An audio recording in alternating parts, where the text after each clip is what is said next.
NSC remove করেছেন national sports council, সেটাকে challenge করে জনাব ফারুক আহমেদ পিটিশনার হয়ে উনি একটা রিট পিটিশন দাখিল করেন। এনএসসির যে চিঠিটা সেটাকে ইমপিউন করেছেন এবং বোর্ড যে সিদ্ধান্তটা নিয়েছেন সেটাকে চ্যালেঞ্জ করেছেন।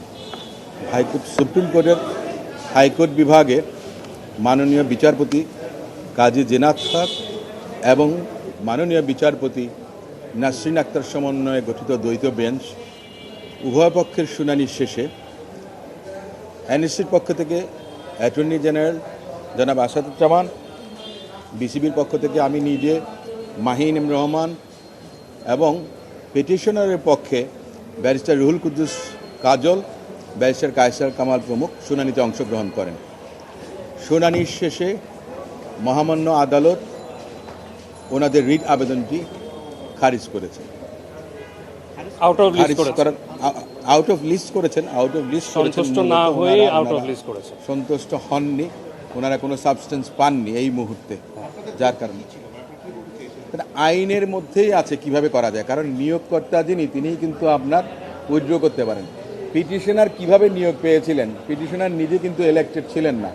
পিটিশনার ও কাউন্সিলর হিসেবে প্রথমে অ্যাপয়েন্টমেন্ট পেয়েছেন এবং ক্রীড়া উপদেষ্টা ওনাকে, উনি নিজেই স্বীকার করেছেন যে ক্রীড়া উপদেষ্টা এবং এনএসসি থেকে ওনাকে অনুরোধ করা হয়েছিল বিসিবির সভাপতির দায়িত্ব গ্রহণের জন্য।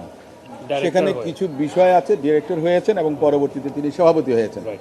এখানে কিছু বিষয় আছে যে বক্তব্যগুলো না দেওয়াই ভালো, যে ওনার বিরুদ্ধে কী ধরনের অভিযোগ বা কোন প্রেক্ষাপটে, কোন প্রেক্ষিতে বোর্ড সিদ্ধান্ত নিয়েছেন এবং সেই সিদ্ধান্ত পরিপ্রেক্ষিতে এনএসসি ওনাকে রিমুভ করেছেন এবং নতুন সভাপতি নিয়োগ করেছেন।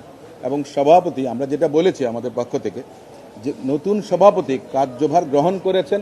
বোর্ডের দুটো মিটিং ইতোমধ্যে ওনারা সম্পন্ন করেছেন। এতদ্ভিন্ন আইসিসিকে, যে আন্তর্জাতিক ক্রিকেটের যে সর্বোচ্চ সংস্থা, যেটা তাদেরকে অবহিত করা হয়েছে এই অগ্রগতিটাকে ইন রাইটিং।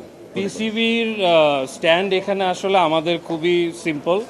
এখানে জাতীয় ক্রীড়া পরিষদের এটা এখতিয়ার। উনি আসলে জনক ফারুক আহমেদ সাহেবও জাতীয় ক্রীড়া পরিষদের নমিনেটেড ডাইরেক্টর ছিলেন এবং এখন যে নবনির্বাচিত প্রেসিডেন্ট হয়েছেন উনিও আসলে আমিনুল ইসলাম বুলবুল সাহেবও জাতীয় ক্রীড়া পরিষদেরই নমিনেটেড।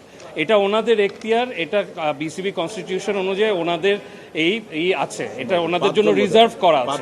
তো ওনারা যেটা করেছে এটা ওনাদের প্রসেস অনুযায়ী করেছে। আমাদের পজিশন হলো আমরা বোর্ডে এটা অ্যাকসেপ্ট করে ওনাকে আবার এই বোর্ডের মধ্যে ইলেকশন হয়ে তাকে প্রেসিডেন্ট নির্বাচিত করা হয়েছে এবং পরবর্তীতে দুটো বোর্ড মিটিংও হয়েছে এবং বিভিন্ন কার্যক্রম গ্রহণ করা হয়েছে, আইসিসিকে অবহিত করা হয়েছে। সো বিসিবির পজিশন ইজ সিম্পল, যে এটা আমরা মনে করি যে এটা আইনসম্মত হয়েছে এবং এটা যেহেতু আমাদের বোর্ড অফ ডাইরেক্টরস এটাকে এন্ডোর্স করেছে, অ্যাকসেপ্ট করেছে এবং তাকে প্রেসিডেন্ট হিসেবে নির্বাচিত করেছে এবং তার অধীন অলরেডি আমাদের দুইটা বোর্ড মিটিংও হয়েছে। সো এটা হলো আমাদের বোর্ডের তরফ থেকে আমাদের পজিশন।